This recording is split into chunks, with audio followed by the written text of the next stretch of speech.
పరిశుద్ధుడా మా కన్న తండ్రి, మరోసారి ఉన్నతమైన ఘనమైన నీ నామమునకు స్తుతులు స్తోత్రాలు చెల్లిస్తూ, దేవా మహోన్నతమైన నీ మహాసంకల్పంలో మా బ్రతుకులు మా జీవితాలు ముడిపడి ఒక ఉన్నతమైన ఆలోచనలతో ఈ బ్రతుకులు ఈ లోకంలో అడుగు పెట్టబడ్డాయి అన్నది ఆలోచించుకునే అపురూపమైన అవకాశం మళ్ళీ మాకు ఈ కార్యక్రమముగా మేము చేరి వచ్చాము.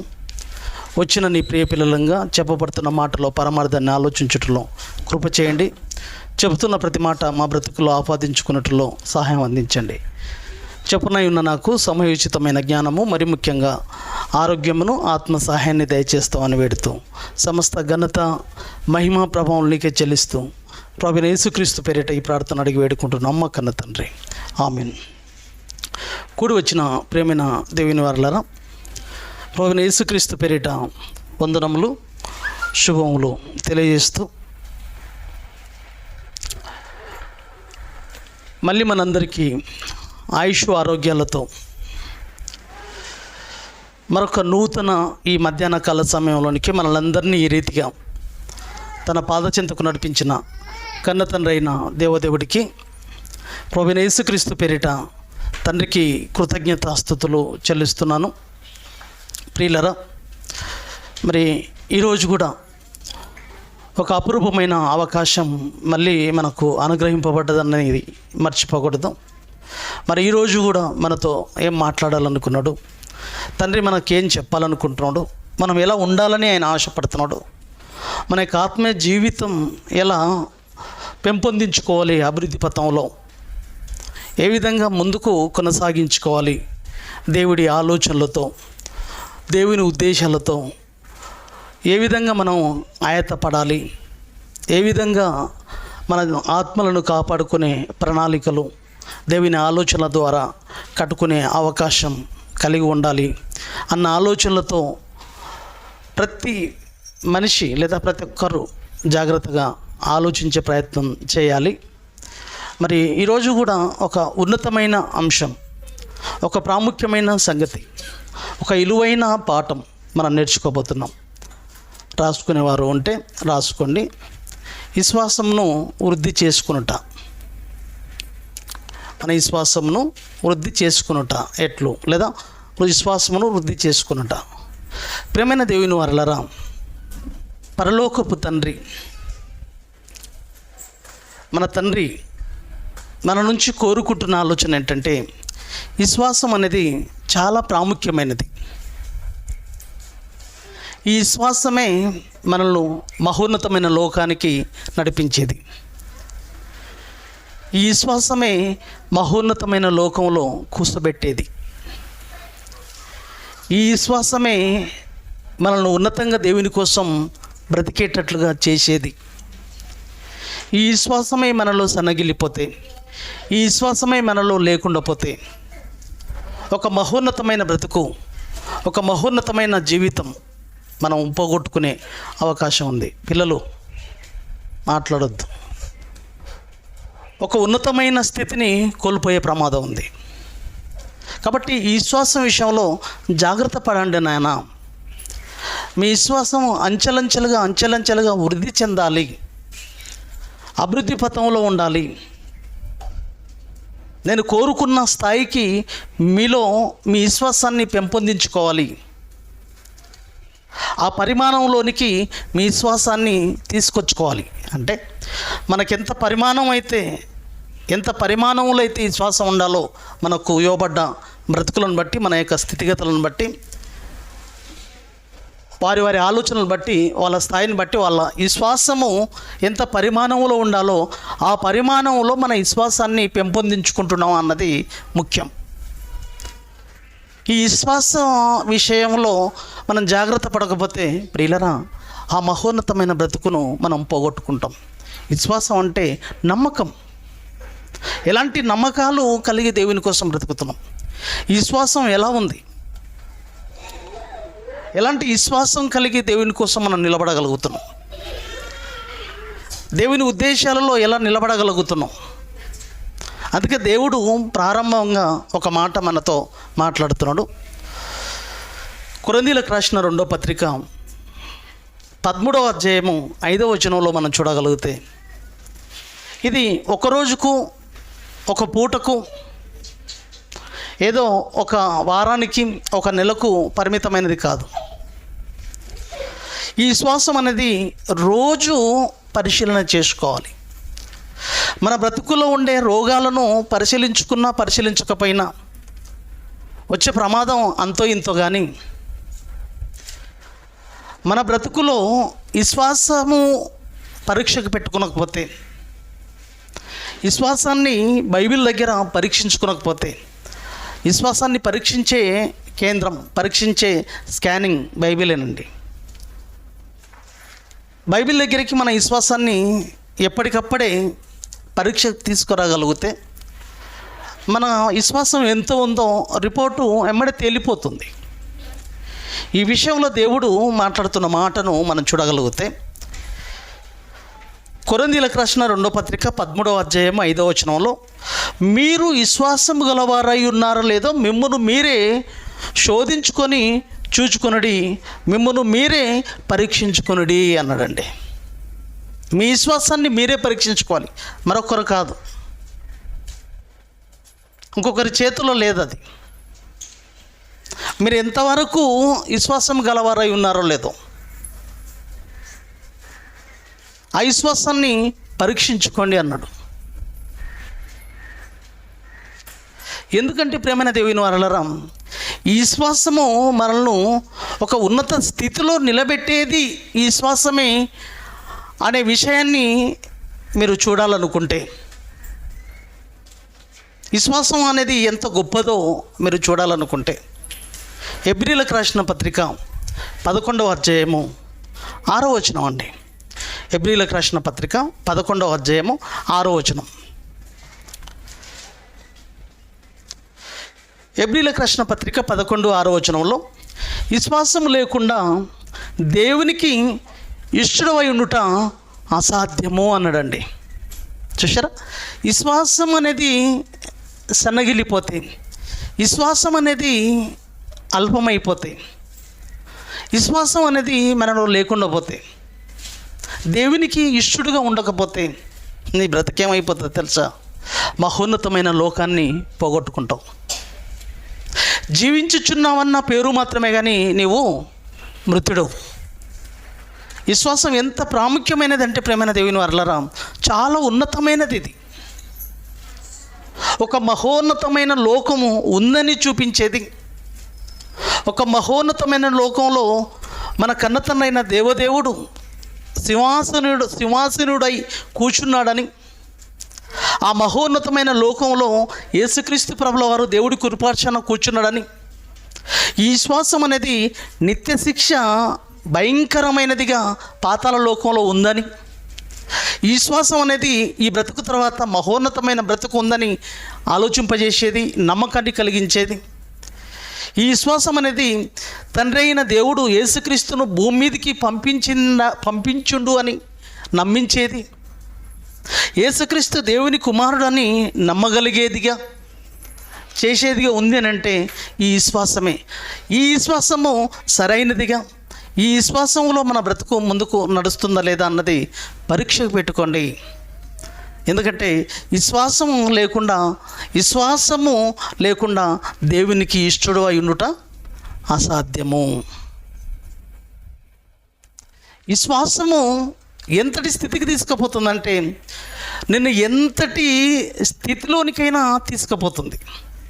షడ్రకు మేషకు అబ్నెగోరు రాజు ఆజ్ఞను తృణీకరించి అగ్నిగుండములోనైనా పడేసిన, మమ్మల్ని కాల్చిన, మమ్మల్ని చంపిన మేము భయపడము అనేటంత స్థితికి చేర్చింది ఏంటో తెలుసా? వాళ్ళలో ఉన్న విశ్వాసం.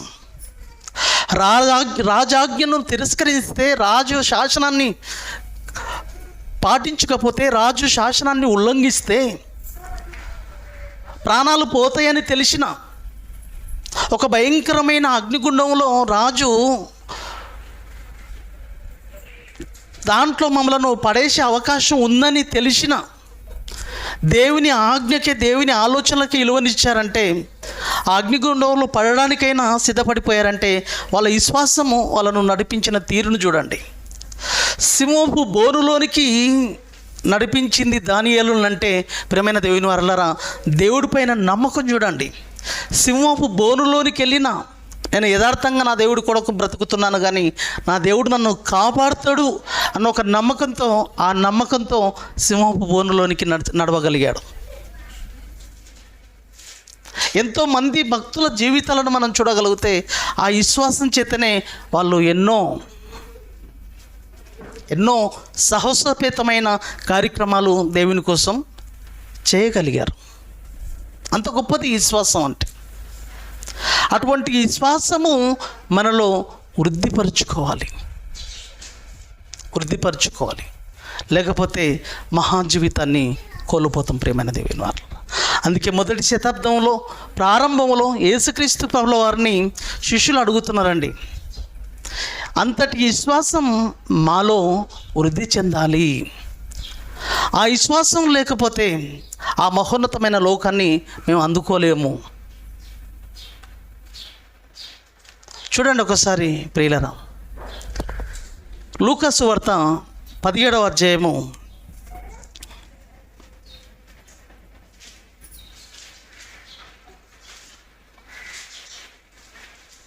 5వ వచనం అండి.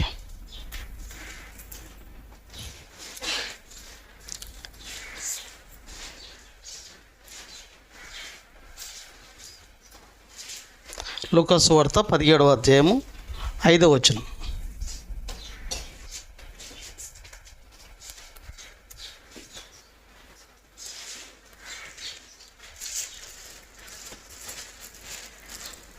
చదవండి. లూకా సువార్త 17వ అధ్యాయము 5వ వచనం. అపొస్తలులు యేసుక్రీస్తు ప్రభుల వారితో అడుగుతున్నారండి, మా విశ్వాసమును వృద్ధి పొందించుమని ప్రభువుతో చెప్పుతున్నారండి. ఎందుకు వృద్ధి పొందించుకోవాలి? ఎందుకు వృద్ధి చెందించుకోవాలి విశ్వాసాన్ని?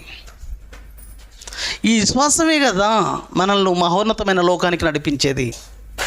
ఈ విశ్వాసమే కదా దేవుని కోసము చావడానికైనా, దేవుని కోసం ఎన్నో సాహసోపేతమైన కార్యక్రమాలు చేయడానికైనా మనల్ని సంసిద్ధపరిచేది విశ్వాసమేనండి, నమ్మకం. ఏంటి నీ నమ్మకం అంటే, పరలోకంలో దేవుడు ఉన్నాడు. ఏంటి నీ విశ్వాసం అంటే, చనిపోయిన తర్వాత బ్రతుకుందని నమ్మించేది, చేసేది, చూపించేది ఉంది అని అంటే ఏంటది? విశ్వాసమే. మీకు అర్థం కావాలంటే ఈ మాట నిలబడి పెట్టండి. హెబ్రీయులకు రాసిన పత్రిక 11వ అధ్యాయము 1వ వచనం చూడండి ప్రియులారా. విశ్వాసం చూడండి, విశ్వాసం యొక్క డెఫినేషన్ చూస్తే ఇంకా హెబ్రీయులకు రాసిన పత్రిక 11వ అధ్యాయము 1వ వచనం. విశ్వాసం అనేదంట దేనిపైనైతే నీవు నిరీక్షణ కలిగి ఉన్నావో, హెబ్రీయులకు రాసిన పత్రిక 11వ అధ్యాయము 1వ వచనం. విశ్వాసం అనేది దేని మీద అయితే నువ్వు నిరీక్షణ కలిగి ఉన్నావో, దేని మీద నిరీక్షణ కలిగి ఉన్నావు? పరలోకం ఉందనే ఒక నిరీక్షణ, ఈ బ్రతుకు తర్వాత ఒక జీవితం ఉందన్న నిరీక్షణ, యేసుక్రీస్తు రెండవ రాకడ జరుగుతుందన్న నిరీక్షణ, మృతులకు పునరుత్థానం ఉందన్న సంగతి నిరీక్షణ, యేసుక్రీస్తు ప్రభుల వారు చనిపోయి తిరిగి లేచాడు, నేను కూడా లేస్తానన్న నిరీక్షణ. విశ్వాసం అనేది వేటిపైనైతే నీవు నిరీక్షించావో, నిరీక్షింపబడి వాటి యొక్క నిజస్వరూపమునై చదవమ్మా. నిరీక్షింపబడి వాటి యొక్క నిజస్వరూపమును ఏవైతే కంటికి కనిపిస్తున్నావో, ఆ కంటికి కనిపించనివి, అదృశ్యమైనవి, కంటికి కనిపించనివి ఉన్నావని రుజువుతో కూడుకున్నది విశ్వాసం అనేది. నీ నిరీక్షణకు ఆధారము విశ్వాసం. ఏంది ఇంత నిరీక్షణ? నీ నిరీక్షణకు కారణం ఏంటమ్మా అంటే అదే నా నమ్మకం. నీకేం పిచ్చిరా అంటే అది నా నమ్మకం. ఉందా భవిష్యత్తు అంటే ఉంది, నమ్మకం. అది చస్తావా దేవుడి కోసం అంటే చస్తాను, నమ్మకం. ఆ నమ్మకంతోనే బాప్తిజంలోనికి వచ్చావు నువ్వు. ఆ నమ్మకంతోనే అదృశ్యమైన లోకాన్ని నువ్వు నమ్మావు, ఉందని నిరీక్షించావు, నిరీక్షిస్తున్నావు. విశ్వాసము ద్వారా నిరీక్షణ కలిగి ఉన్నావు. ఈ బ్రతుకు తర్వాత మహోన్నతమైన బ్రతుకు అందుకుంటావా అంటే అందుకుంటాను. ఆ నమ్మకంతో నిరీక్షణను పెంపొందించుకుంటున్నాం. నిరీక్షణ కలగాలంటే మొదట మనకు ఏం రావాలి? మనలో ఏం రావాలి? నమ్మకం కుదరాలి. నమ్మకం, విశ్వాసం ఉండాలి. అది లేకపోతే ప్రమాదం. అందుకే శిష్యులు ఎంత చక్కగా మాట్లాడుతున్నారో తెలుసా? ప్రభువా, మా విశ్వాసాన్ని వృద్ధి పరచుము. చూసారా? మరి మన విశ్వాసాన్ని వృద్ధిపరచుకుంటున్నామా, బలహీనపరుచుకుంటున్నావా? ఒక్కసారి నిన్ను నీవే పరీక్షించుకో. ఆ విశ్వాసం బలహీనపడిపోతే బ్రతుకులేదు. ఆ విశ్వాసం సన్నగిల్లిపోతే నీకు జీవితం లేదు. ఒక్కసారి మనం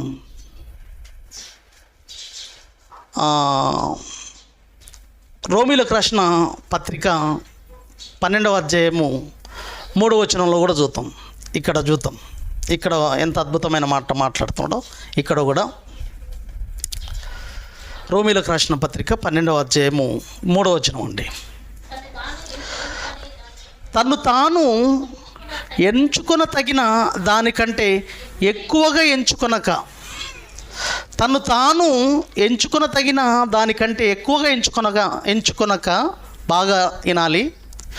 దేవుడు ఒక్కొక్కనికి విభజించి ఇచ్చిన విశ్వాస పరిమాణ ప్రకారము, ఒక్కొక్కనికి విభజించి ఇచ్చిన విశ్వాస పరిమాణ ప్రకారము. చూసారా? ఒక్కొక్కనికి విభజించి ఇచ్చిన విశ్వాస పరిమాణ ప్రకారము మీ విశ్వాసాన్ని వృద్ధి చేసుకోవాలి. వింటున్నారా? ఇక్కడ అర్థమైంది. ఒక్కొక్కరికి ఇంత విశ్వాస పరిమాణం ఉండాలని దేవుడు మనలో పెట్టాడు. ఎవరి స్థాయిని బట్టి వాళ్ళకు పెట్టాడు.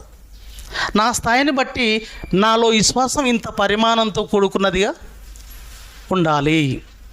నీలో ఇంత పరిమాణంతో కూడుకున్న విశ్వాసం నీలో ఉండాలి. అంత పరిమాణంతో కూడుకున్న విశ్వాసం మనలో వృద్ధి చెందించుకుంటున్నామా, ఆ పరిమాణానికి తగ్గంత స్థాయికి మనం చేరుకుంటున్నామా అన్నదే ప్రశ్న. అది దేవుడు ఆలోచింపజేస్తున్నది మీ ముందు. ప్రతి ఒక్కరికి నమ్మకం ఉందండి. ఆ నమ్మకము దేవుడు పరిమాణం పెట్టాడు. ఆ పరిమాణానికి తగ్గ మన విశ్వాసాన్ని వృద్ధిపరచుకోవాలి. ఆ పరిమాణానికి తగ్గట్లుగా మన విశ్వాసాన్ని పెంపొందించుకోవాలి. అందుకే ఇప్పుడు చూద్దాం లూకాసు వార్త. ఆ పరిమాణానికి తగ్గట్లుగా ఎవరికి ఎంత పరిమాణము ఎవరిలో ఎంతో ఉండాలని దేవుడు చూశాడో, కోరుకుంటున్నాడో అంతటి పరిమాణానికి మన విశ్వాసాన్ని వృద్ధిపరచుకుంటున్నామా లేదా అన్నది మనం ఇప్పుడు చూసుకుంటూ ముందుకు సాగాలి. అలా లేకపోయిన పక్షాన మన జీవితాలకు ప్రమాదం సంభవించే అవకాశం ఉంది. ఆ స్థాయిలో మన జీవితాన్ని పెంపొందించుకుంటున్నామా? లూకాసు వార్త 9వ అధ్యాయము 41వ వచనం అండి. ఇక్కడ ఏమంటున్నాడు చూడండి. అందుకే యేసు, లూకాసు వార్త 9వ అధ్యాయము 41వ వచనం. లూకాసు వార్త 9వ అధ్యాయం 41వ వచనంలో, అందుకు యేసు, విశ్వాసము లేని మూర్ఖతరము వారలారా అన్నాడండి. ఇక్కడ విశ్వాసమే లేదు. విశ్వాసం వృద్ధి చెందించుకోవడం పక్కన పెట్టేసేయండి. కానీ ఇతని లోపల ఏమైపోయింది? ఇలా లోపల ఏమైపోయింది? విశ్వాసమే లేదు. అటువంటి భయంకరమైన పరిస్థితిలో ఉంటే దేవుడి కోసం నువ్వు ఏం చేయగలుగుతావు? ఎలా బ్రతకగలుగుతావు? ఎలా దేవుని కోసం జీవించే ఆసక్తి నీలో ఉండగలుగుతుంది? నీలో విశ్వాసమే లేదు, వినే స్వభావం లేదు, దేవుడి దగ్గరికి వచ్చే ఆలోచనే లేదు, దేవుడి చింతకు చేరుకోవాలన్న ఉద్దేశమే లేదు నీకు. క్రీస్తులోనికి బాప్తిజం తీసుకొని వచ్చిన నీలో నీలో విశ్వాసం అనేది అభివృద్ధి చెందలేదు. ఎంత పరిమాణం అయితే నీలో విశ్వాసం ఉండాలని దేవుడు కోరాడో ఆ పరిమాణానికి నీ విశ్వాసాన్ని వృద్ధి చెందించుకునే ప్రయత్నంలో ఉండవలసింది పోయి నీలో విశ్వాసం లేకుండానే బ్రతుకుతున్నావు అంటే ఆ విశ్వాసం నిన్ను మహోన్నతమైన లోకానికి తీసుకుపోదు నాయన. అలాంటి వాళ్ళు ఎంతమంది లేరండి విశ్వాసం లేకుండా బ్రతుకుతున్నారు. భూమి మీద చిన్న జీవితం కోసం ఆశపడి ఆలోచించి బ్రతుకుతున్నారే తప్ప ఒక మహోన్నతమైన బ్రతుకు జీవితం, ఒక మహోన్నతమైన జీవితం నా కోసం కాచుకొని ఉంది, ఆ జీవితాన్ని అందుకోవాలి, నా దేవుని కార్యక్రమాల దగ్గరికి వెళ్ళాలి, నా దేవుని ఉద్దేశాల దగ్గరికి వెళ్ళాలని పరిగెత్తుకుంటూ వచ్చే వాళ్ళలో ఎంతమందికి ఆ నమ్మకం ఉందండి? ఆ విశ్వాసంతో రాగలుగుతున్నారు? విశ్వాసమే లేనప్పుడు ఎలా రాగలుగుతావు? అసలు ఆ భయమే, ఆ నమ్మకమే నీలో లేనప్పుడు ఎడా దేవుడి సన్నిధికి రాగలుగుతావు? ఎలా రాగలుగుతావు? అసలు విశ్వాసమే లేదన్నప్పుడు ఏం చేయగలుగుతాడు? విశ్వాసం వృద్ధి చెందాలి. ఎంత వృద్ధి చెందాలి? దేవుడు ఎంత పరిమాణంతో కూడుకున్న విశ్వాసం నీలో ఉండాలని కోరుకున్నాడో అంతటి స్థాయికి మన విశ్వాసాన్ని వృద్ధి చెందించుకోవాలి. వినాలి మాటలు. నీలో అదే లేదు, విశ్వాసమే లేదు నీ లోపల, ఇంక చర్చికి ఎక్కడిది? దేవుని కోసం ఏమి ఇవ్వగలుగుతావు? దేవుని కోసం ఏం చేయగలుగుతావు? దేవుని జ్ఞానం నీకు ఏమి ఎక్కుతుంది? ఏమి బుర్రకి ఎక్కుతుంది? ఏమి నేర్చుకునగలుగుతావు? ఏమి ఆలోచించగలుగుతావు? ఏమి అనుసరించగలుగుతావు? ఆ నమ్మకాలు లేవు నీలో. వాటి గురించిన ఊసే లేదే, వాటి గురించిన ధ్యాసే లేదే నీకు. ఈ లోకం పైన ఉన్నంత ధ్యాస, ఈ లోకం పైన ఉన్నంత ఆసక్తి రేపు రాబోయే భవిష్యత్తు పైన, రాబోయే జీవితం పైన, రాబోయే భయంకరమైన ప్రమాదం నుంచి తప్పించుకోవాలన్న ఆలోచనలు, ఉద్దేశాలు, ఆ నమ్మకాలు నీ లోపల లేనప్పుడు నువ్వు దేవుడి కోసం రాగలుగుతావా? వినగలుగుతావా? ఏదైనా భయపడే అవకాశం ఉందా? లేదండి. ఇదొక బ్యాచ్. ఇక రెండో బ్యాచ్ ఏంటో తెలుసా? లూకా సువార్త 12వ అధ్యాయం 28. లూకా సువార్త 12వ అధ్యాయం 28. నేడు పొలంలో ఉండి, లూకా సువార్త 12వ అధ్యాయం 28వ వచనం. నేడు పొలంలో ఉండి రేపు పొయ్యిలో వేయబడు అడవి గడ్డిని దేవుడు ఎలాగూ అలంకరించిన ఎడల, దేవుడు అలాగూ అలంకరించిన ఎడల అల్ప విశ్వాసులారా అన్నాడండి. ఇక్కడ ఏ విశ్వాసం కనబడుతుంది? విశ్వాసం వృద్ధిలో లేదు, ఇక్కడ అల్ప విశ్వాసంలో ఉన్నారు. వృద్ధి చెందించుకునే ప్రయత్నంలో ఉండవలసింది పోయి వీళ్ళ లోపల విశ్వాసం ఎలా ఉందంట? అల్ప, చాలా తక్కువ ఉంది. ఉండే పరిమాణంలో విశ్వాసం లేదు. ఆ అల్ప విశ్వాసం వాడిని ఏం చేస్తుందంటే, చిన్న ఏదైనా శ్రమ జీవితంలో వచ్చిన, సంఘంలో ఏదైనా ఎదురు దెబ్బలు తగిలిన, సంఘంలో ఏదైనా ఘాటుగా దేవుని ఆ మాటలు నీకు కుచ్చుకున్నా, నిన్ను పొడిచినా, నీకు తగిలినా తట్టుకోలేవు. నా గురించే, నన్నే, నాకు అవసరం లేదు, నేను రాలేను, నా గురించే ఉంటుంది ఎప్పుడు. ఆ అల్ప విశ్వాసం అలా చేస్తుంది. నీకు ఆ మహాభవిష్యత్తు కనబడట్లేదు. దేవుడి మాటలు నన్ను హెచ్చరిస్తున్నాయి, ఆ మాటలు నన్ను పొడుస్తున్నాయి, నా హృదయాన్ని అవి పొడుస్తున్నాయి. నా బ్రతుకును కట్టుకోవాలి, నా జీవితాన్ని ఉన్నతంగా తీర్చిదిద్దుకోవాలని దేవుని మాటలు నన్ను పొడుస్తుంటే అది ఒక ఆనందంతో కూడుకున్నదిగా, సంతోషంతో కూడుకున్నదిగా, నా లోపాలను ఎత్తు చూపిస్తుంది, ఒక అద్దంలో పడుతుంది ఈ వాక్యం. నన్ను సరిచేసుకునే ఒక అవకాశం చూపిస్తుంది వాక్యం అన్న ఆలోచనలోనికి వెళ్ళిపోయి నీ విశ్వాసాన్ని పెంపొందించుకునే ప్రయత్నంలోనికి పోయి ఆ అల్ప విశ్వాసంతో ఉన్న నీ ఆలోచనతో నీవైపోతున్నావు అంటే దేవునికి దూరం అయిపోతున్నావు. సంఘంలో ఏమాత్రం నీకు తక్కువ చేసిన మర్యాదలు బాధపడిపోతావు. వాడికి ఎలా ఇల్వ ఇచ్చిండ్రు, నాకు ఎలా ఇల్వ ఇవ్వాలి, నన్ను పలకరియలేదు, వాళ్ళను పలకరించిండ్రు, నన్ను కూర్చోమన్నారు, అని కూర్చోమనలేరు. లేదా వాళ్ళని కూర్చోమన్నారు, మంచి కూర్చేసి నన్ను కూర్చోబెట్టలేదు. ఇలాంటివి మనలో వస్తాయి. ఇది ఎందుకు? పెళ్ళికే మనం వచ్చింది వీడికి.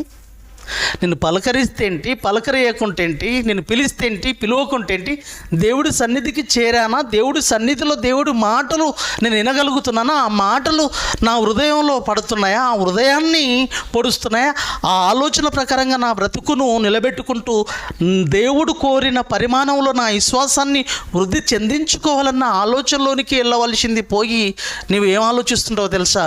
నీ మనసులో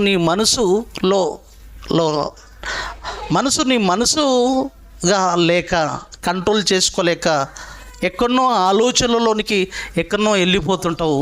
ఏదేదో ఆలోచిస్తుంటావు, ఏదో పరిశీలిస్తుంటావు. సంఘంలో వ్యక్తులను పరిశీలిస్తుంటుంది నీ మనసు అంతా. వాక్యం పైన ఉండదు నీ దృష్టి అంతా. అవే జ్ఞాపకాలు ఉంటాయి. వచ్చిన వెంబడి నాకు వందనాలు పలానా వ్యక్తికి చెప్పింది, నాకు చెప్పలే. ఎందుకు నీకు వందనాలకు అవసరం ఏంటి? వాడు చెప్తేంటి, చెప్పకుంటేంటి? ఇది పెండ్లి కాదమ్మా, ఎవరిదో పెండ్లి కాదు. ఇక్కడ దేవుడు వాక్యం. ఇక్కడ భోజనాలు పెడుతుందంటే ఆకలితో ఉన్న మనకు, వర్షాలతో వరదలతో ముంపుకు గురైన వాళ్ళకు ఆహారం పంచుతున్నారు అనంటే రండని పిలుస్తారా? కాలి ఫలంతోన పంచుతున్నారు అనంటే వర్షపు ముంపుకు గురైన మనం, ఆకలితో అలమటిస్తున్న మనం ఎక్కడైతే ఆహారం పంచుతున్నారన్న సంగతి తెలియంగానే అక్కడికి పరిగెత్తుకొని వెళ్ళిపోతాం తప్ప గేట్ కాడ నిలబడం కదా. గేట్ కాడ నన్ను ఎవరు పిలవట్లేదు, నన్ను ఎవరు స్వాగతించట్లేదు అని ఎదురు చూస్తామా? పరిగెత్తుకుంటూ పోయి ఆ వరుసలో నిలబడి దొరికినది ఎంతో అంత మనం తెచ్చుకుందామనే ఆలోచనలోనికి వెళ్ళిపోయే అవకాశం ఉందా? ఏమండి? దొరికింది మనకేదో ఇంత తెచ్చుకోవాలన్న ఆలోచన తప్ప అక్కడ ఎవరో నన్ను పిలవలేదు అని ఆహారం నీవు తెచ్చుకోకపోతే నష్టం ఎవరికి ఉంటుంది? నీకే ఉంటుంది. ముంపుకు గురైంది, తినడానికి తిండి లేదు, ఆకులతో అలమటించిపోతున్నావు, పలంతో ఆహారాన్ని పంపిణీ చేస్తున్నారు. అక్కడ పరిగెత్తుకొని వెళ్ళి ఆహారాన్ని ఎలా సేకరించుకోవాలి, ఎలా తెచ్చుకోవాలి, నా భార్య పిల్లలకు నేను అందించాలన్న ఆలోచన తపన తప్ప అక్కడ ఎవరో నన్ను పిలవలేదు, ఎవరో నన్ను పట్టించుకోలేదు అని అనుకోవు కదా. అక్కడ అది ఎంత వాస్తవం, ఇది కూడా అంతే వాస్తవం. ఎవరి ఆత్మలకు వారే బాధ్యులు. ఇక్కడ పెళ్ళి కాదు, ఇది రావాలి. నీకు తోచిన పని నువ్వు చేయాలి. నీ చేతికొచ్చిన పని అది ఏదైనా సరే చేసే ప్రయత్నంలో నీవు ఉండాలి. ఎవరి గురించి ఆలోచించొద్దు, ఎవరు మెప్పు వద్దు, ఎవరు మనల్ని మెచ్చుకునే అవసరం లేదు. మెచ్చుకున్నారు అని అంటే పోతాం, మహోన్నతమైన బ్రతుకు దొరకదు. ఎవరు మెప్పుకు మనం అవసరం లేదు. మన పని మనం చేసుకుందాం. దేవుడు మెచ్చాలి, దేవుడు సై అనాలి, దేవుడు బేస్ అనాలి, పర్ఫెక్ట్ అనాలి దేవుడు. ఆ మెప్పును కోరే విధంగా మనం ఇక్కడ ఉండాలి, ప్రయత్నించాలి తప్ప ఎవరు మెప్పో, ఎవరో నన్ను అభినందించాలి, నన్ను పొగడాలి, నాకు గౌరవం ఇవ్వాలన్న ఆలోచనలు మనుషుల దృష్టిలోనికి వెళ్ళిపోకూడదు. దేవుడిలో ఉండిపోవాలి. దేవుడి మెప్పు నాకు కావాలని ప్రయత్నం చేయాలి తప్ప ఎవరి మన్ననాలు మనకు అవసరం లేదు. ప్రేమన దేవుని వాళ్ళరా, అలాంటి బ్యాచ్ అల్ప విశ్వాసంతో ఉన్నవాళ్ళు ఏడ వృద్ధి చెందించుకుంటున్నావు చెప్పు? దేవుడి వాక్యంతో అభివృద్ధి పొందాలి బ్రతుకు, అభివృద్ధి పొందాలి జీవితం. ఏడ పొందింది? ఎంత బలహీనతలు ఉన్నాయి చూడండి.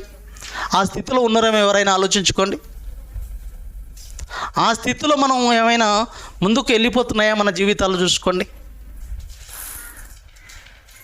ఆ అల్ప విశ్వాసం మనల్ని మహోన్నతమైన లోకానికి తీసుకుపోదు ప్రియులారా. దేవుడు కోరుకున్న పరిమాణంలోనికి నా విశ్వాసాన్ని పెంపొందించుకోవాలి. విశ్వాసాన్ని పెంపొందించుకునే చేసేది దేవుని వాక్యం, దేవుని మాట, దేవుని ఉద్దేశాలు, ఎవరు ఆలోచనలు కావు.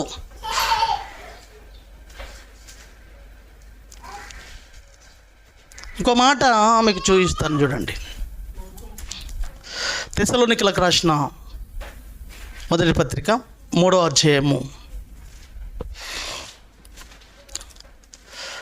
ఈ లోపాలను మనం సరిచేసుకోవాలని భక్తులు ఎలా ఆరాటపడుతున్నారో ప్రియులరా, తెస్సలోనికీయులకు రాసిన మొదటి పత్రిక 3వ అధ్యాయము 8వ వచనం అండి. తెస్సలోనికలకు రాసిన పత్రిక 3వ అధ్యాయము 8వ వచనం. ఎలా అనగా, మీరు ప్రభువునందు స్థిరముగా నిలిచితరా మేమును బ్రతికినట్టే. మీరు స్థిరముగా నిలిస్తే, మీరు గట్టిగా దేవునిలో బలపడితే, మీరు దేవుని కోసం ఉన్నతంగా బ్రతకగలిగితే నేను బ్రతికినట్లే. మీ మీద నా బ్రతికి ఆధారపడ్డది. అపొస్తలుడైన పౌలు అదే అంటున్నాడు. మీరు ప్రభువునందు స్థిరముగా నిలిచితరా మేము బ్రతికినట్టే. మేము మీ ముఖము చూచి మీ విశ్వాసములో ఉన్న లోపమును తీర్చినట్లు, మీ విశ్వాసములో లోపం లేకుండా చూసుకోవాలి. ఏదో లోపాలు రావడం వల్లనే ఏదో ఈ భయంకరమైన పరిస్థితుల్లో గ్రూపిజం, పారిపోవడం, దూరం అవ్వడం, ఒకరికొకరు మాట్లాడకపోవడం, ఒకరికొకరు కలుసుకోకపోవడం. మేము మీ ముఖము చూచి మీ విశ్వాసములో ఉన్న లోపమును తీర్చినట్లు అనుగ్రహించుమని రాత్రింబగళ్ళు అత్యధికంగా ఆ కన్నతండ్రి అయిన దేవుడిని వేడుకొనుచున్నాము అంటున్నాడండి. వేడుకొనుచుండగా అంటే విశ్వాసములో లోపము లేని వారమై మనం బ్రతకగలగాలి. మన విశ్వాసంలో లోపం ఉండకూడదండి. ఆ నమ్మకంలో తేడా రాకూడదు. కలలో కూడా మహోన్నతమైన లోకం లేదు అన్న ఆలోచన రాకూడదు. చావో రేవో నేను దేవుడిలోనే తేల్చుకుంటాను, నా బ్రతుకు దాంట్లోనే అంతమొందించబడాలి, క్రీస్తులోనే ముగింపబడాలి నా జీవితం, క్రీస్తు కొరకే ఉన్నతంగా దేవుడు కోరిన పరిమాణంలో నా విశ్వాసాన్ని వృద్ధి చెందించుకోలే తప్ప నా విశ్వాసంలో లోపం లేనిదిగా, లోపాలతో కూడుకున్నదిగా నా విశ్వాసం ఉండకూడదు. అలా ఉంటే ఆ బ్రతుకు నాకు దొరకదు, ఆ బ్రతుకు నేను పొందుకోను, ఆ బ్రతుకులోనికి నా జీవితం వెళ్ళదు అన్న ఆలోచనలోనికి వెళ్ళగలగాలి.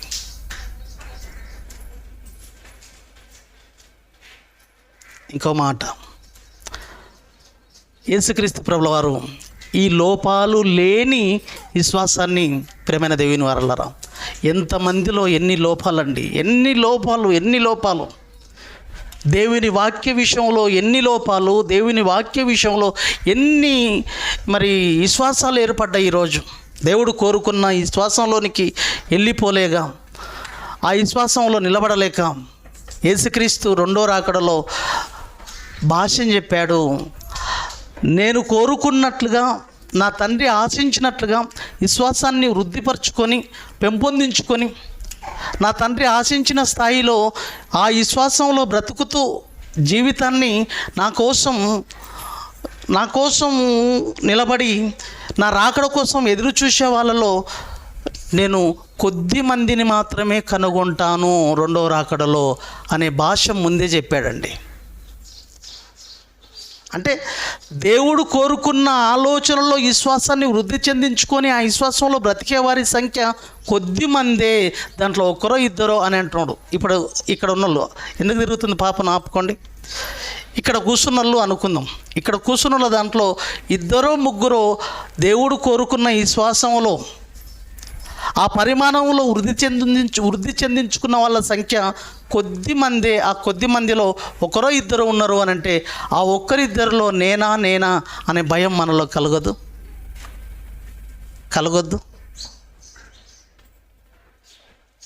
అదే అంటాడండి లూకాసు వార్త 18:8 వచనంలో ఏమంటాడు చూడండి, రెండో భాగంలో చదువుతున్నాను. అయినను మనుష్య కుమారుడు, లూకాసు వార్త 18:8 వచనంలో రెండో భాగంలో, అయినను మనుష్య కుమారుడు వచ్చినప్పుడు ఆయన భూమి మీద విశ్వాసము కనుగొనునా. ఏ విశ్వాసం? దేవుడు కోరుకున్న విశ్వాసం. ఎవరికి ఎంత పరిమాణంతో కూడుకున్న విశ్వాసం ఉండాలో అది పాయింట్, అది మర్చిపోకండి, చాలా చిన్నదిగా తీసుకోకండి. దేవుడు ఎంత పరిమాణం నీలో ఉండాలో ఆ విశ్వాసం అంత అభివృద్ధి చేసుకున్నావా లేదా? ఆ విశ్వాసంలో ఉండే వాళ్ళ సంఖ్య చాలా తక్కువ. అలాంటి వారిని కొద్ది మందినే కనుగొంటాను. ఆ కొద్ది మందిలో ఇక్కడ ఒకరో ఇద్దరు అంటే ఆ ఒక్కరిద్దరిలో నేనున్నానా అన్న భయం మనలో పుట్టుకరాదు. ఆ విశ్వాసంలో ఉన్న వాళ్ళే ఆ మహోన్నతమైన లోకం, ఆ విశ్వాసంలో లేని వాళ్ళు నిత్య శిక్షలోనికి అన్నప్పుడు మనలో భయం పుట్టొద్దా ప్రియులరా? ఎందుకు భయం పుడుతుందో చెప్పండి. అసలు ఏం భయం? ఇప్పుడు బాగున్నాం కదా. రేపు వచ్చే శిక్ష ఎంత భయంకరమైనదో, అది మన వల్ల కానిది, మనం భరించలేనిది ఆ శిక్ష. అది నీకు అవగాహన కలగట్లేదు, అది దేవుడు చెప్పినా మనకు నమ్మకం కలగట్లేదు. అటువంటి విశ్వాసంలో మన బ్రతుకులను పెంపొందించుకోవాలి, వృద్ధి చెందించుకోవాలి. ఆలోచనలో నా బ్రతుకును కట్టుకోవాలన్న ఆలోచన లేని వారుగా బ్రతుకుతున్నప్పుడు లోపాలు సరిదిద్దుకునే అవకాశం మనకు ఇంకెక్కడిది ప్రియులరా? ఇంకొక విషయాన్ని చూద్దాం, ఎటువంటి విశ్వాసం ఉందో మనలో. తీతుకు రాసిన మొదటి పత్రిక 1వ అధ్యాయం. మన విశ్వాసంలో ఏముండకూడదు? తీతుకు రాసిన మొదటి పత్రిక 1వ అధ్యాయము 14వ వచనం అండి. తీతుకు రాసిన మొదటి పత్రిక 1వ అధ్యాయము 14వ వచనం. విశ్వాస విషయమున తీతుకు రాసిన 1వ అధ్యాయము, 1వ అధ్యాయం, తీతుకు 1వ పత్రిక ఉంటుంది. తీతుకు రాసిన పత్రిక 1వ అధ్యాయం 14వ వచనంలో, విశ్వాస విషయమున స్వస్థులకు నిమిత్తము అన్నాడండి. విశ్వాస విషయమున స్వస్థులకు నిమిత్తము. స్వస్థులు స్వస్థత దేనికండి? స్వస్థత దేనికి మనం కోరుకుంటాం? శరీరానికి స్వస్థత. ఇప్పుడు స్వస్థత దేనికి రావాలి? స్వస్థత లేనిదిగా, స్వస్థతలకు అంటే స్వస్థత కలిగిన వారముగా మన బ్రతుకులు ఉండాలంటున్నాడు. అంటే విశ్వాసానికి రోగము లేనిదిగా ఉండాలి అంటున్నాడు ఇక్కడ. స్వస్థత అనేది దేనికి? శరీరానికి. ఇప్పుడు స్వస్థత దేనికి కావాలంటున్నాడు దేవుడు? స్వస్థత దేనికి కావాలంటున్నాడు? ఇప్పుడు విశ్వాసానికి స్వస్థత కలిగిన వారై ఉండాలి. మీ విశ్వాసం రోగం లేనిదై ఉండాలి. ఎన్ని రోగాలండి మన విశ్వాసంలో, మన నమ్మకాలలో ఎన్ని రోగాలు ఉన్నాయండి. అసలు మనలో ఎన్ని బలహీనతలు ఉన్నాయి ప్రేమైన దేవుని వారలారా. మన విశ్వాసంలో ఎన్ని బలహీనతలు, లోట్లు ఉన్నాయి. దేవుని మాటలపైన నమ్మకం ఉంటే మన విశ్వాసంలో లోపం ఎందుకు వస్తుంది? మన విశ్వాసంలో రోగం ఎందుకు వస్తుంది? మన విశ్వాసంలో లోపం ఎందుకు వస్తుంది? రోగం ఎందుకు వస్తుంది? లోపం వచ్చిన తర్వాత రోగం వస్తుంది. లోపం వచ్చిందంటే రోగం వస్తుంది. ఆ రోగం ఏంటి? అసలు దేవుని మాటలపైన నమ్మకం లేకపోవడమే కదా. దేవుడి కోసం ఏదో చేయలేని పరిస్థితుల్లో వెళ్ళిపోతున్నాం, బలహీనపడిపోతున్నాం, దూరం అయిపోతున్నాం దేవుడికి దగ్గర కాలేకపోతున్నాం, దేవుడి వాక్యాన్ని పట్టించుకోలేని పరిస్థితుల్లో, దేవుని కోసం ఏదైనా కార్యక్రమాలలో నిలబడలేకపోతున్నాం, చేయడానికి ముందుకు రాలేకపోతున్నాం. ఇవన్నీ రోగాలతో కూడుకున్నాయి. మనలో ఎన్నో భయంకరమైన రోగాలు విశ్వాసంలో, దాంట్లో ఎన్నో వ్యసనాలు మనలో, మన బ్రతుకులో. నమ్మకం లేదు. దేవుడు చెప్పిన మాటలపైన, దేవుడు చెప్పిన ఉద్దేశాలపైన నమ్మకం కుదరట్లేదు. మనకు నమ్మకం రావట్లేదు ఈరోజు.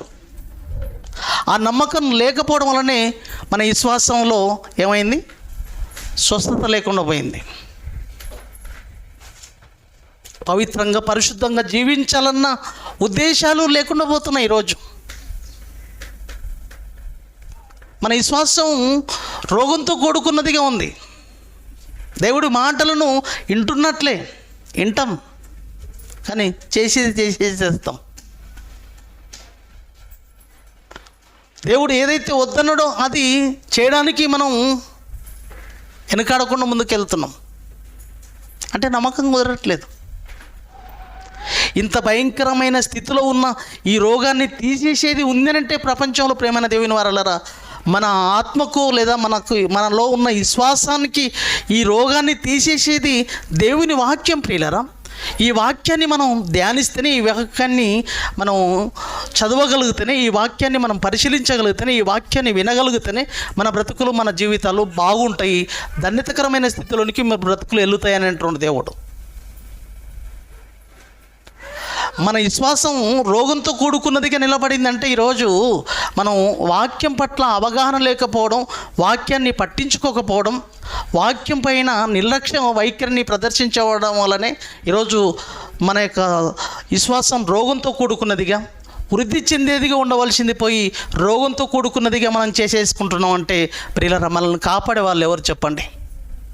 విశ్వాసానికి రోగం రాకూడదండి. ఇప్పుడు ఎంతమంది ఈరోజు ఈ సంఘంలో కనబడుతున్నారు? ఆ విశ్వాసానికి రోగం వచ్చేసింది. వృద్ధి చెందవలసిన విశ్వాసంలో రోగం వచ్చేసింది. అన్నీ మర్చిపోయాడు, అన్నీ వదిలిపెట్టాడు, లోకంలో కలిసిపోతున్నాడు, లోక ఆలోచనలోకి వెళ్ళిపోతున్నాడు, లోకస్తుల్లా బతుకుతున్నాడు, అన్ని వ్యసనాలకు, అన్ని ఆలోచనలకు తావిస్తున్నాడు. అటువంటి స్థితిలోనికి మన బ్రతుకులు వెళ్ళకూడదు ప్రియులారా. అటువంటి స్థితిలో నుంచి కాపాడేది, నిలబెట్టేది ఉంది అని అంటే దేవుని వాక్యం. అందుకే అంటాడు కీర్తనకారుడు, 1వ అధ్యాయము 2, 3 వచనాలు మీరు చదవగలిగితే, కీర్తనల గ్రంథము తీయండి అందరు. కీర్తనల గ్రంథము 1వ అధ్యాయము 2 నుంచి మీరు చూడండి ప్రియులారా. యెహోవా ధర్మశాస్త్రమునందు ఆనందించుచు దీవరాత్రము దానిని ధ్యానించువాడు ధన్యుడు. అతడు నీటి కాలువల యోరన నాటబడినదై ఆకు వాడక తన కాలమందు ఫలమిచ్చు చెట్టు వలె నుండును. అతడు చేయనదంతయు సఫలమగును. ఇదో ఈ రోగం తీసేసుకునే అవకాశం ఉందనంటే దేవుని వాక్యం, దేవుని మాట. ఆ దేవుని మాటకు నీవు తావు ఇవ్వాలి. ఆ దేవుని మాటను నీ బ్రతుకులో శిరసా ఉంచాలి. చావైనా రేవైనా తేల్చుకోవాలి, వృద్ధి చెందించుకోవాలి. నేను ఇంకో ఎంతో సాహసోపేతమైన ఆలోచనలో నా జీవితాన్ని వృద్ధి చెందించుకోవాలి. బలపడాలి, దేవుడిలో బలపడాలి, గొప్ప నమ్మకం రావాలి. నీ జీవితాన్ని అవసరమైతే తాకట్టు పెడతావా దేవుడి కోసం అంటే తాకట్టు పెడతాను. ఒక బీద ఈదవరాలు విశ్వాసం ఎంత వృద్ధి చెందింది తెలుసా ప్రియమైన దేవుని వారలారా? ఆమె విశ్వాసం చూశారా ఎంత వృద్ధి చెందింది ఆమె జీవితం? ఒకసారి మనం ఆలోచిస్తే, నా జీవితం ఉంటేంటి ఉండకుంటేంటి, నా జీవనమంతయు నేను బ్రతికే ఈ యొక్క కాసుతో నా బ్రతుకు ఉన్నా లేకున్నా నా దేవుడిని తృప్తిపరచాలని ఆ 2 కాసులు దేవునికి ఇచ్చేసి దేవుని ప్రేమను గెలిచింది. అది విశ్వాసం వృద్ధి చెందించుకోవడం అంటే. అంతటి స్థాయికి చేరిపోవాలి.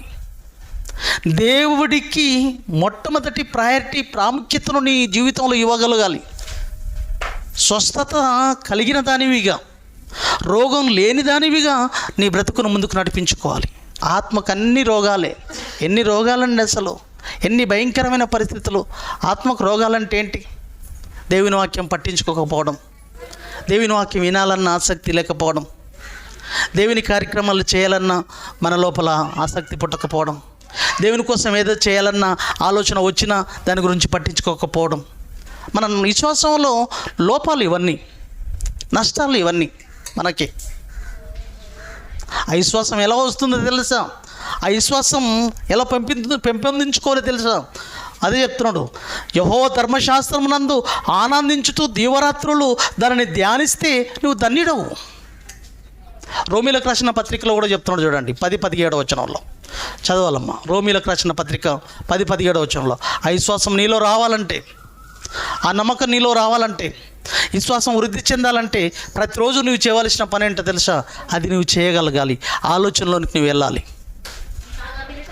కాగా ఇనుట వలన విశ్వాసము వృద్ధి చెందించుకునే అవకాశం ఉంది. కాగా ఇనుట వలన విశ్వాసం కలుగుతుంది, విశ్వాసం వృద్ధి చెందే అవకాశం ఉంది.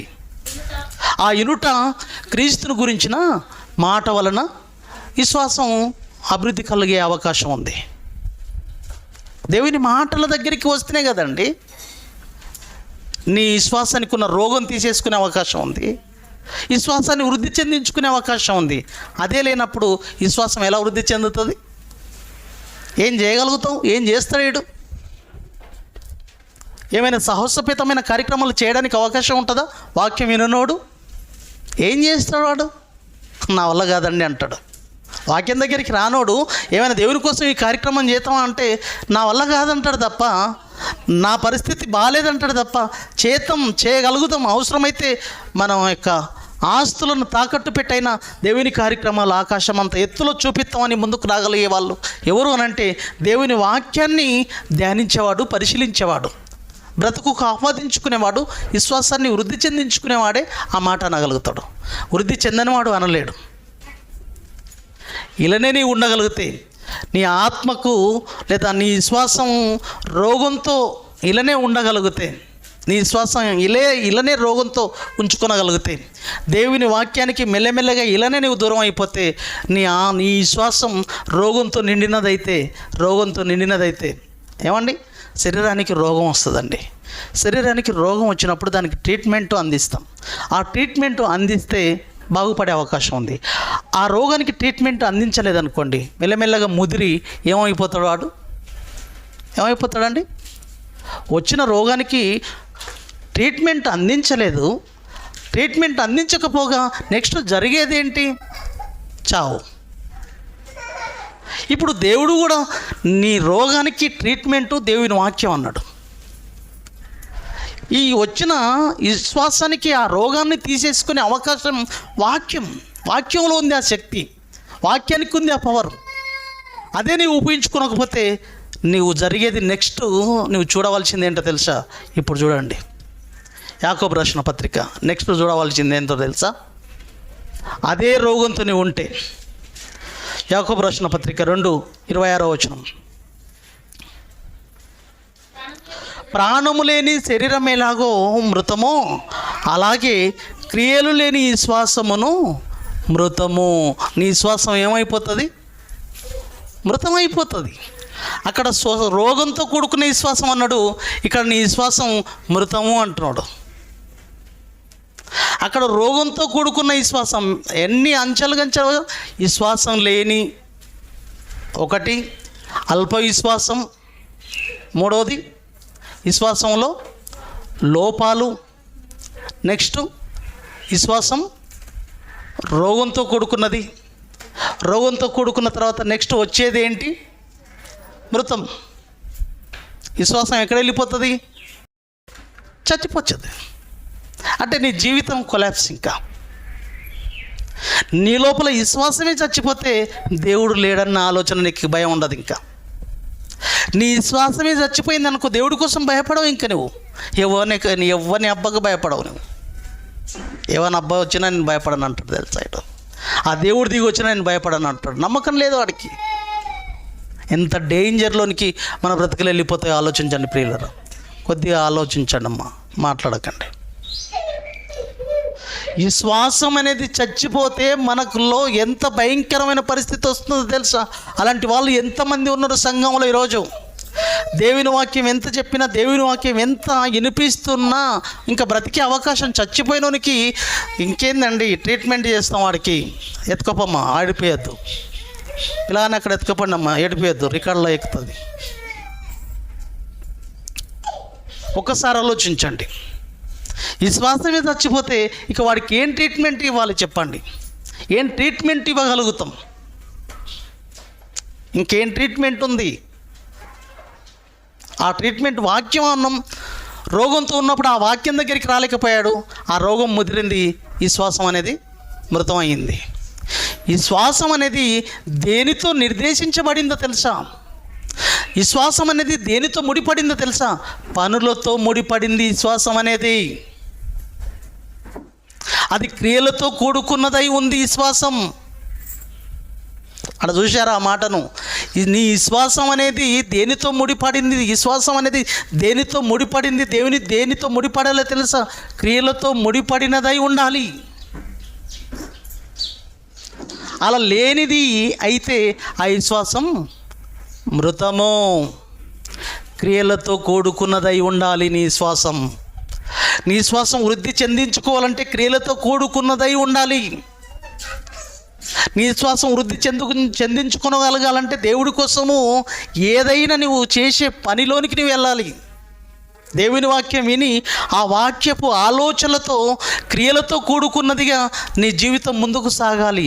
అది విశ్వాసం అలా నిర్దేశించబడుతుంది. కేవలం విని కూర్చుంటుంటే కాదు, క్రియలతో కూడుకున్నదై నిలబడగలిగినప్పుడు నీ విశ్వాసం వృద్ధి చెందే అవకాశం ఉంది. నీ విశ్వాసం బ్రతికించుకునే అవకాశం ఉంది. చూశారా? విశ్వాసంలో ఏం చేయగలుగుతున్నాం, ఆ నమ్మకంలో క్రియలు ఉండాలి, పనులు ఉండాలి, కార్యక్రమాలు ఉండాలి, చేతలు ఉండాలి. దేవుని కోసం సహాయ సహకారాలు నీ నుంచి దేవునికి అందాలి. దేవుని కార్యక్రమాలు జరగాలి. ఉన్నావు, లాభం ఏంటి? అసలు ఇంట్లో పిల్లోడు ఉన్నాడు, లాభం ఏంటి? దమ్ముడు పని చేయడు, దమ్ముడు ఉపయోగం లేదు వాడి వలన, లాభం ఏంటి? ఉన్న ఒకటే లేకున్నా ఒకటే. నీ బ్రతుకు కూడా ఏంతో ముడిపడి ఉండాలో తెలుసా? దేవుని యొక్క కార్యక్రమాలతో, దేవుని యొక్క క్రియలతో ముడిపడినదై ఉంటే ఆ విశ్వాసం వృద్ధి చెందే అవకాశం ఉంది, వృద్ధిలోనికి వెళ్ళే అవకాశం ఉంది. అది దేవుడు కోరుకుంటున్న ఆలోచన. అలా నిర్దేశించబడాలి మన విశ్వాసం, అలా కట్టుకోవాలి మన విశ్వాసం. అంచెలంచెలుగా పెంచుకోవాలి. ఏ పరిమాణం అయితే నాకు ఇచ్చాడో, ఎంతటి స్థితిని అయితే నాకు ఇచ్చాడో ఆ స్థితికి నేను చేరుకోవాలి, అంతటి స్థాయికి నేను వెళ్ళగలగాలి. ఎంత నువ్వు మోస్తావు అంతే పరిమాణం నీ మీద పెడతాడు. మోయనంత బరువే నీ మీద పెట్టాడు. నీ మోసేతంత బరువే పెట్టాడు దేవుడు. అంతటి స్థాయికి నువ్వు చేరుకో. ఒకటికి 5, ఒకటికి 2, ఒకటికి 1. ఎవరి స్థాయిని బట్టి వాళ్ళకి ఇచ్చాడు. వానికి 5 ఇచ్చాడు, వాని స్థాయిని బట్టి వానికి ఇచ్చాడు. వాని స్థాయి తక్కువ ఉంది కాబట్టి 2 ఇచ్చాడు, వాని స్థాయి ఇంకా తక్కువ ఉంది కాబట్టి 1 ఇచ్చాడు. ఇక్కడ విశ్వాసం కూడా పరిమాణంతో కూడుకున్నది.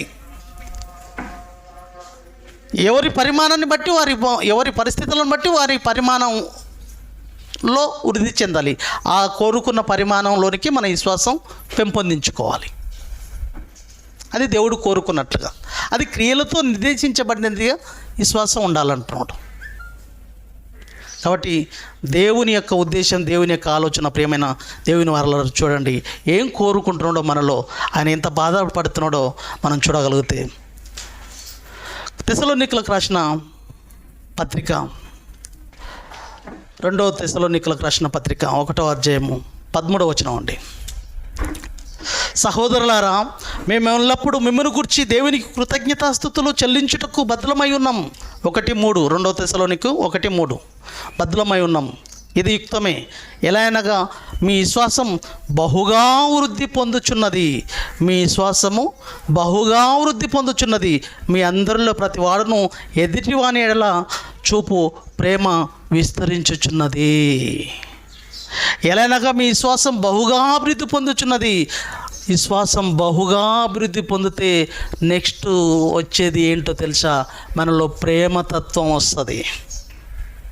ఒకరి పట్ల ఒకరికి ప్రేమ, కనికరము, జాలి, దయ ఏర్పడుతుంది. నీ లోపల ప్రేమ లేదు ఎదుటి సహోదరుని పైన అంటే, ఎదుటివాని పైన ప్రేమ లేదు, ఎదుటివాని పైన కనికరం లేదంటే నీలో విశ్వాసము లేనట్లే, విశ్వాసం వృద్ధి చెందనట్లే. విశ్వాసం వృద్ధి చెందిందంటే ఎదుటివాన్ని నువ్వు ప్రేమించగలుగుతావు. నిన్ను వల్ల నీ పొరుగువాని గురించి ఆలోచిస్తావు. నీ పొరుగువాన్ని ప్రేమించాలన్న ఉద్దేశంలోనికి నువ్వు వెళ్ళగలుగుతావు. ఎలా లింక్ అయి ఉందో చూడండి ఇక్కడ. విశ్వాసం వృద్ధి చెందిందంటే ఎదుటివాడి లోపల ప్రేమను కోరుతావు, ఎదుటివాడిని ప్రేమించే తత్వంలోనికి వెళుతావు. ఈరోజు అనేకులలో ప్రేమ ఏమైపోయింది? చల్లారిపోయింది. చల్లారిపోవడానికి కారణం ఏంటి? అనేకులలో విశ్వాసం సన్నగిల్లిపోయింది, అనేకులలో విశ్వాసం లేకుండా పోయింది. విశ్వాసం లేకుండా ఎప్పుడైతే పోతుందో, విశ్వాసం ఎప్పుడైతే అభివృద్ధి చెందలేదో, ప్రేమ అనేది ఏమైపోతుంది? చల్లారిపోతుంది. ప్రేమ వచ్చేసిందంటే, ప్రేమ చూపిస్తున్నాడంటే వాని లోపల విశ్వాసం వృద్ధి చెందినట్లే. అది దేవుడు కోరుకుంటున్న ఆలోచన. నా పిల్లలను కాపాడే ఆలోచన కూడా నీలో విశ్వాసం వృద్ధి చెందితేనే వాడిని కాపాడుతావు నాయన. ఎంత మంచివాడండి మన కన్న తండ్రి. నీ విశ్వాసం వృద్ధి చెందితేనే ఎదుటివాని కోసం ప్రయాసపడాలన్న తత్వం, అని కాపాడాలన్న కనికరం నీలో వస్తుంది నాయన. అదండి తండ్రి కోరుకుంటున్న ఆలోచన. నీవు బాగుపడడమే కాదు, విశ్వాసం వృద్ధి చెందించుకొని నీవు బాగుపడడమే కాదు, నీవు ఒక్కడవే మహోన్నతమైన లోకానికి వెళ్ళడం కాదు, 10 మందిని కాపాడాలన్న తాపత్రయం, ఆతృత, ఆవేదన. ఏవో చేసేసేయాలి, ఎన్నో చేసేసేయాలి, ఎన్నో జరగాలి, ఎన్నో జరిగించాలి. ఆ దేవుడి కోసం అన్న ప్రేమ ఆ దేవుడి పైన పెరిగిపోతుంది. ఆ దేవుడి పైన ప్రేమ పెరిగిపోతే నీ సహోదరుని పైన ప్రేమ ఆటోమేటిక్గా పెరిగిపోతుంది. ఎందుకంటే నా తండ్రి భాగం, నా తండ్రి యొక్క స్వరూపం ఇదో నా కళ్ళ ముందు ఉన్నవాడు, నా తండ్రి కడుపున పుట్టినవాడు నేను. వాడు ఒక తల్లి గర్భాన పుట్టకపోయినా నా తండ్రి భాగాలము అన్న భావన ఏర్పడుతుంది. ఒక తల్లి గర్భంలో వచ్చిన వాళ్ళం కాకపోయినా ఒక తండ్రి నుంచి, ఒక తండ్రి అంశం నుంచి, ఒక తండ్రి భాగాలం మేమన్న ఒక భావనలోనికి వెళ్ళిపోతాం. స్వయాన ఈ బంధం కంటే ఆ బంధం గొప్పది. ఆ బంధాన్ని ప్రేమించే స్థితిలోనికి నీవు నేను వెళ్ళగలుగుతాం. వృద్ధి చెందితే అదే గుర్తు, వృద్ధి చెందిందా లేదా అనడానికి. అందుకోసం ఎంతకైనా నువ్వు దేవుని కోసం ఎన్నో కార్యక్రమాలు చేయడానికి ఏదైనా చేయగలుగుతావు. కాబట్టి చివరిగా మనం మృతి చెందే రోజుకు మన విశ్వాసం వృద్ధి చెందించుకొని మృతి చెందాలి. భక్తులు కూడా అదే చేశారు. ఆ మాట చూపించి నేను ముగిస్తా. చూడండి ఒకసారి ఎబ్రీలకు రాసిన పత్రిక 11వ అధ్యాయం 13వ వచనం. ఎబ్రీలకు రాసిన పత్రిక 11వ అధ్యాయం 13వ వచనంలో మీరు చూడండి ప్రియులారా, వీరందరూ విశ్వాసంతో కూడుకున్న జీవితాలన్నీ, వీళ్ళందరికీ భక్తుల జీవితాలందరికీ 11వ అధ్యాయంలో యాకోబు కావచ్చు, ఇసాక్ కావచ్చు, అబ్రహాం కావచ్చు, ఇలా బ్రతుకుల గురించి ఇంకా ఎంతోమంది భక్తులు, మోసే కావచ్చు, నోహవు కావచ్చు, ఈ దావీద్ కావచ్చు, ఎంతోమంది భక్తుల జీవితాలండి. వీరందరూ ఆ వాగ్దానముల ఫలము అనుభవింపకపోయినను దూరం నుండి చూచి వందనము చేసి తాము భూమి మీద పరదేశులమును యాత్రికులమునై ఉన్నామని ఒప్పుకొని విశ్వాసము గలవారై, చూసారా, విశ్వాసము గలవారై దేవుడు ఎంత పరిమాణాన్ని కోరుకున్నాడో అంత పరిమాణంలో వాళ్ళ విశ్వాసాన్ని వృద్ధి చెందించుకొని విశ్వాసము గలవారై మృతి చెందిరి లేదా మృతి నొందిరి. అలా నీవు నేను మృతి నొందాలి. విశ్వాసం వృద్ధి చెందించుకొని మృతి నొందగలిగితే మహోన్నతమైన లోకం మన సొంతం. ప్రియమైన దేవుని వారలారా, వాళ్ళ విశ్వాసం ఏంటంటే తెలుసా, భూమి మీద పరదేశులము యాత్రికులమని ఒప్పుకుంటాం. మనం అలా జీవించగలుగుతాం. అదే మన విశ్వాసం, అదే మన నమ్మకం. యాత్రికుని నేను పరదేశిని, నా పురం ఇది కాదు, నా పౌరస్థితి ఇది కాదు, నా తండ్రి శాశ్వత బంధం, ఆ బంధాన్ని నేను చేరుకోవాలి అన్న ఆలోచనలతో, ఆ విశ్వాసంతో మృతి పొందాలి. ఒకరోజు ఆ స్థాయికి చేరుకోవాలి. శాశ్వత బంధమైన నా తండ్రిని చేరుకునే రోజుకు నా బ్రతుకు దగ్గర పడాలి, నా బ్రతుకును సంసిద్ధం చేసుకోవాలి. ఆ తండ్రిని చేరుకోవడానికి నా బ్రతుకును సంసిద్ధం చేసుకోవాలన్న ఆలోచనలతో భూమి మీద ఒక యాత్రికుడుగా, ఒక పరదేశీవిగా నువ్వు ఈ లోకం పైన ఏం రావాలో తెలుసా? వైరాగ్యం పుట్టాలి. అన్నీ చచ్చిపోవాలి. లోకంలో ఉన్న ఆశలన్నీ చచ్చిపోవాలి. లోక మర్యాద అంతా చచ్చిపోవాలి మన లోపల. కాబట్టి ప్రియులరా, ప్రభు కార్యక్రమాలయందు ఆసక్తులై మనం జీవించగలిగి వృద్ధి చెందాలి. విశ్వాసాన్ని అభివృద్ధిపరచుకోవాలి. మహోన్నతమైన లోకాన్ని చేరుకోవాలి. మనం కూడా ఒకరోజు ప్రభు కార్యాల పట్ల ఆసక్తిని చూపేవారంగా మనం ఉండాలి. అలా విశ్వాసం నిర్దేశించబడింది కాబట్టి అట్టి ఆలోచనలతో మన బ్రతుకులను కట్టుకొని ఒకరోజు మనం దేవుడు కోరుకున్న ఆ విశ్వాసంలోనికి మన బ్రతుకును నిలబెట్టుకొని ఒకరోజు మనం కూడా దేవుని యొక్క ఒడిలోనికి, మరణం అనే పేరుతో ఆ తండ్రి ఒడిని చేరాలి. అట్టి ఆలోచనలోనికి మనం అంతా చేరాలని కోరుతూ తలలు ఉంచండి, ప్రార్థించుకుందాం.